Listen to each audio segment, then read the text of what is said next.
अरे बच्चों red data book क्या है? सोशल साइंस का क्वेश्चन है कि रेड डेटा बुक क्या है। यह क्वेश्चन बड़ा इंपॉर्टेंट है, इसको आप लोग याद रखिएगा।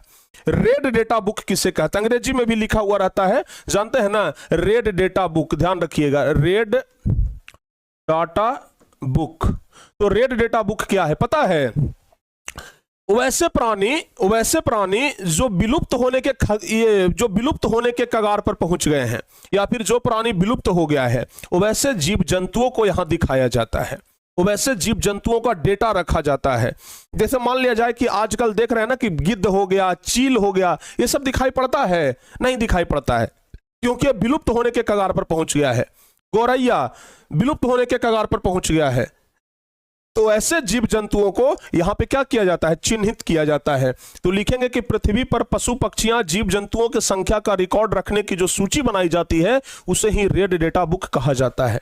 ठीक है ना, ध्यान रखिएगा। इसे IUCN जारी करता है, इसे IUCN जारी करता है। अब देखिए, आपके जानकारी के लिए हम IUCN का पूरा नाम लिख दिए हैं। अगर आप चाहें तो परीक्षा में इसको छोड़ भी सकते हैं, इसका पूरा नाम लिखने का जरूरत नहीं है। आप सीधे लिखिएगा यहां पर, इसे IUCN भी जारी करता है, इसका मुख्यालय स्विट्जरलैंड में है।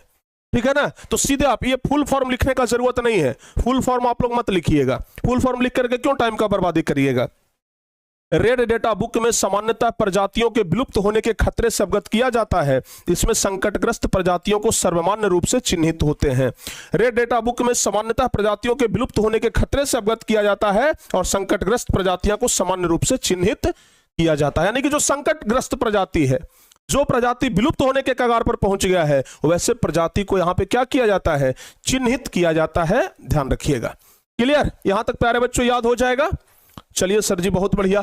आगे बढ़ते हैं। अगला नंबर क्वेश्चन आप लोग बता दीजिए। कह रहा है, अगला नंबर क्वेश्चन कौन था? हाँ, ये वाला बाबू, ध्यान रखिएगा। अंतरराज्यीय जल विवाद के क्या कारण है? अंतरराज्यीय जल विवाद। देखिए, इस क्वेश्चन को ना हम ग्राफ के द्वारा समझाते हैं, आपको ज्यादा बेहतर समझ में आएगा। जैसे प्यारे बच्चों, मान लिया जाए कि कोई एक नदी है। हम मान लेते हैं कि यह एक नदी है। ठीक है ना, हम मान लेते हैं कि यह एक नदी है। यह नदी में पानी बह रहा है। चलिए पानी भी बहा देते हैं बाबू। यह मान लिया जाए कि एक नदी है प्यारे बच्चों, जरा ध्यान से देखिएगा। यह नदी है। अब मान लिया जाए कि नदी के चारों तरफ, अब मान लेते हैं कि नदी के चारों तरफ जैसे राजस्थान है, गुजरात है, मध्य प्रदेश है और महाराष्ट्र है। यहां पर मान लेते हैं राजस्थान है, इधर मान लेते हैं गुजरात है, इधर मान लेते हैं मध्य प्रदेश है, मध्य प्रदेश है, और इधर मान लेते हैं महाराष्ट्र है। ठीक है ना। अब जरा देखिएगा प्यारे बच्चों, ये नदी का पानी कोशिश करेगा कि राजस्थान भी यूज करे, गुजरात वाला भी यूज करेगा, मध्य प्रदेश भी यूज करेगा और महाराष्ट्र भी यूज करेगा। लेकिन इसके पानी के उपयोग को लेकर के विवाद हो जाता है। ठीक है ना, जैसे राजस्थान वाला के पास आता है ना, तो यहीं पर पहले डैम बना करके रोक लेता है, पहले भर दम यूज करता है, तब गुजरात को जाने देता है। गुजरात वाला फिर इसको रोक लेता है, अपना यूज कर लेता है, उसके बाद मध्य प्रदेश को भेजता है, मध्य प्रदेश यूज करके महाराष्ट्र को। तो भाई ऐसे में क्या होता है कि विवाद हो जाता है, ऐसे में विवाद हो जाता है कि नहीं, ऐसे नहीं चलेगा। ठीक है ना, ऐसे में विवाद हो जाता है। तो प्यारे बच्चों, जब किसी एक नदी का पानी एक से अधिक राज्यों से होकर के गुजरता है, एक नदी का पानी जब एक से अधिक राज्यों से होकर के गुजरता है, तो ऐसे में क्या होता है, ऐसे में क्या होता है, इस नदी के जल के उपयोग को लेकर के विवाद हो जाता है। इस नदी के जल के उपयोग को लेकर के विवाद हो जाता है, और जो विवाद होता है उसे ही कहते हैं अंतरराज्यीय जल विवाद। अंतरराज्यीय जल विवाद, याद रखिएगा, इसी को अंतरराज्यीय जल विवाद कहते हैं। अंतरराज्यीय मतलब राज्य के बीच में भी जो विवाद हुआ। अंतरराज्यीय मतलब क्या हुआ? राज्य के बीच में, दो राज्य के बीच में जब विवाद हुआ तो उसे क्या कहते हैं? अंतरराज्यीय कहते हैं। चलिए, अंतरराज्यीय जल विवाद के क्या कारण है बाबू, जरा ध्यान रखिएगा। किसी विशेष नदी का जल दो या दो से अधिक राज्यों से होकर के जब बहती है, तो इन राज्यों में नदी के जल के उपयोग हेतु आपस में मतभेद या वाक्य युद्ध होते रहता है, उसे ही अंतरराज्यीय जल विवाद कहते हैं। जैसे नर्मदा और इसके सहायक नदियों के पानी को लेकर के कुल 4 राज्यों में, जैसे राजस्थान, गुजरात, मध्य प्रदेश, महाराष्ट्र में जल उपयोग को लेकर के सहमति नहीं बन पाती है और विवाद शुरू हो जाता है। यानी कि जब एक नदी का पानी दो एक या एक से अधिक नहीं, दो या दो से अधिक राज्यों से होकर के जब गुजरती है तो उस नदी के पानी के उपयोग को लेकर के विवाद हो जाता है, उसे ही क्या कहते हैं? अंतरराज्यीय जल विवाद कहते हैं। उसे ही अंतरराज्यीय जल विवाद कहते हैं। बोलो बाबू, याद रहेगा? चलिए बहुत बढ़िया, याद रखिएगा इसको आप लोग। आगे बढ़ते हैं प्यारे बच्चों। कह रहा है बहुउद्देशीय परियोजना से आप क्या समझते हैं? ठीक है ना, बहुउद्देशीय। मजा आ रहा है ना क्लास में? एक बार जल्दी से बताइए, क्लास में मजा आ रहा है प्यारे बच्चों? अच्छा लग रहा है पढ़ाई करके? हैं? अच्छा लग रहा है पढ़ाई करके? एक बार बताओ बाबू जल्दी से कि हाँ सर जी बढ़िया लग रहा है, अच्छा लग रहा है। जितने बच्चों को अच्छा लग रहा है एक बार जल्दी से बताइए कि सर जी एकदम अच्छा लग रहा है, तगड़ा, बहुत जबरदस्त है। बताओ बाबू। कह रहा है बहुउद्देशीय परियोजना से आप क्या समझते हैं?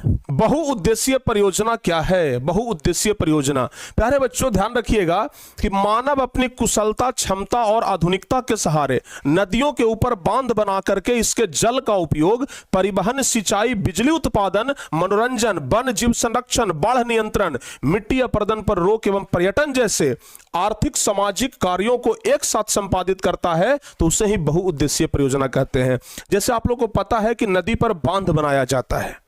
नदी पर बांध बना करके क्या किया जाता है प्यारे बच्चों? ध्यान रखिएगा, नदी पर बांध बना करके, एक मिनट बाबू, नदी पर बांध बना करके क्या किया जाता है? उसके पानी का बहुत जगह पे उपयोग किया जाता है। नदी का, ये नदी पर बांध बनाया जाता है और नदी पर बांध बना करके उसके पानी का भरपूर उपयोग किया जाता है। तो नदी पर बांध बना करके उसके पानी का जो उपयोग किया जाता है ना, तो वो बहुउद्देशीय परियोजना के अंतर्गत ही आता है। ठीक है, वो बहुउद्देशीय परियोजना के ही अंतर्गत आता है। मानव अपनी कुशलता, क्षमता एवं आधुनिकता के सहारे नदियों के ऊपर बांध बनाकर के इसके जल का उपयोग परिवहन, सिंचाई, बिजली उत्पादन के लिए, मनोरंजन के लिए, वन जीवों के संरक्षण के लिए, बाढ़ नियंत्रण के लिए, मिट्टी अपरदन पर रोक के लिए अगर ये सब करता है तो उसे ही क्या कहते हैं? बहुउद्देशीय परियोजना कहते हैं। ठीक है ना। अगर क्लास में मजा ना आए फिर भी हम कहते हैं कि इस क्लास को पूरा करिए। ठीक है ना, पढ़ाई नीरस चीज है। ठीक है ना बाबू। देखिएगा, रस, और रस का उल्टा क्या होता है? नीरस। जो काम करने में हमको मजा आ रहा है हम कहते हैं कि उसमें रस है, लेकिन जो काम करने में मजा नहीं आता है ना, उसको कहते हैं कि नीरस है। तो जो पढ़ाई होता है वह रसेदार चीज नहीं होता है, पढ़ाई नीरस ही होता है। लेकिन उस नीरस में से जो रस निकालना सीख गया ना, असली स्टूडेंट वही होता है। उस नीरस चीज में से जो रस निकालना सीख गया, असली स्टूडेंट वही होता है। चलिए आगे बढ़ते हैं, आगे बढ़ते हैं। यह वाला क्वेश्चन एक बहुत ज्यादा महत्वपूर्ण है कि फसल चक्रण मृदा संरक्षण में किस प्रकार सहायक है? फसल चक्रण मृदा संरक्षण में किस प्रकार सहायक है? अगर प्यारे बच्चों फसल चक्रण के बारे में पूछा जाए कि फसल चक्रण मृदा संरक्षण में किस प्रकार सहायक है, तो क्या बताएंगे? बताओ बाबू। फसल चक्रण मृदा संरक्षण में किस प्रकार सहायक है? याद रखिएगा, दो धान फसलों के बीच में एक दलहन की फसल लगाने की प्रक्रिया को फसल चक्रण कहते हैं। अरे भाई वो तो बात अलग है ना कि हम पढ़ाई को रसेदार बना देते हैं, ठीक है ना, लेकिन वास्तविक में पढ़ाई होता है नीरस ही। अब शिक्षक के ऊपर निर्भर करता है कि शिक्षक उसे रसेदार बना करके पढ़ाते हैं कि उसको बोरिंग कर देते हैं। ठीक है ना। अगर रसेदार बना करके पढ़ाइएगा तो बच्चे उसमें इंटरेस्ट लेंगे, अगर नीरस कर दीजिएगा तो फिर बच्चे उसको नहीं पढ़ना पसंद करेंगे। तो पढ़ाई नीरस जरूर है, लेकिन उसको शिक्षक का काम है कि उसको नीरस को हटाइए और रसेदार बनाइए। ठीक है ना। बताओ बाबू, फसल चक्रण के बारे में बताइए। दो धान फसलों के बीच में एक दलहन की फसल लगाने की प्रक्रिया को क्या कहा जाता है? फसल चक्रण कहा जाता है।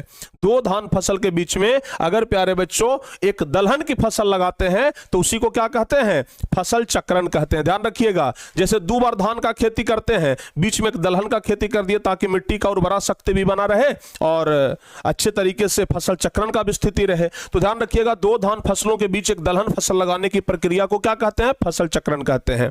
फसल चक्रण के कारण मिट्टी में राइजोबियम नामक जीवाणु की वृद्धि हो जाती है, जिससे मिट्टी पुनः उपजाऊ बन जाती है। इस विधि के द्वारा समय के बचत के साथ साथ एक ही बार में कई तरह के फसल उत्पादित भी हो जाते हैं। तो इसको आप लोग ध्यान रखिएगा। ठीक है, चलिए।